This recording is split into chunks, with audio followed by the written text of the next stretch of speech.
Et on reste à Val-d'Or puisque le comité stratégique en itinérance a déposé ce matin son bilan d'action de la récente saison estivale et qu'il y a de nombreuses actions concrètes ont été réalisées tout au long de l'été.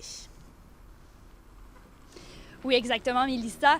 Il y a une quinzaine d'initiatives qui ont été faites cet été dans le centre-ville de Val-d'Or, principalement pour tenter d'améliorer la situation de l'itinérance. Et ce sont des activités qui ont permis de mieux connaître les services qui étaient offerts dans la ville de Val-d'Or pour les personnes plus vulnérables. L'objectif était bien sûr d'assister les personnes en situation d'itinérance, mais également d'assurer une cohabitation harmonieuse entre les citoyens et les nombreux commerçants du centre-ville. Donc, plusieurs actions ont été soulignées ce matin. Je vous laisse entendre Christine Francoeur et Isabelle Boucher qui vont vous parler de deux initiatives.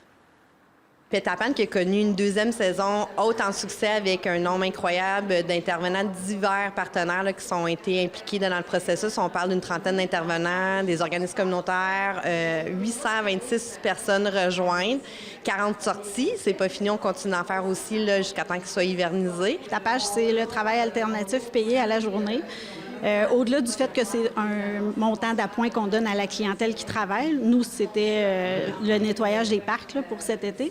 C'est du temps qui passe avec un intervenant, puis c'est toute la prise de contact qu'on fait avec eux autres, qu'on essaie de les aider à avoir finalement un projet de sortie de rue. Mélissa, on se souvient qu'à la fin du printemps dernier, plusieurs citoyens avaient dénoncé des actes de violence dans le centre-ville, notamment en cause de l'itinérance accrue. La mairesse de Val-d'Or a d'ailleurs assisté au dernier sommet sur l'itinérance à Québec en septembre dernier pour tenter de trouver des solutions. Donc, Madame Brindamour en convient, il y a encore beaucoup de détresse dans le centre-ville de Val-d'Or, mais elle reste réaliste quant au défi de l'itinérance. Je vous laisse l'entendre. Je siège d'ailleurs depuis plus d'1 an sur le comité sur l'itinérance. Alors, veut pas, Val-d'Or a quand même eu une certaine presse là, à un moment donné, au mois de mai, lorsqu'on a fait notre appel à l'aide.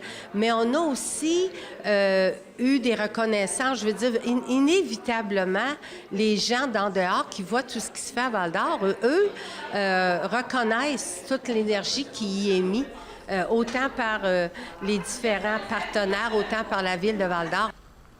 Mélissa, il faut savoir que sur un total de 25 actions prévues, il y en a 70 qui ont été réalisées cet été. Donc, le comité en itinérance se dit satisfait que les progrès sont encourageants, mais il reste tout de même du travail à faire.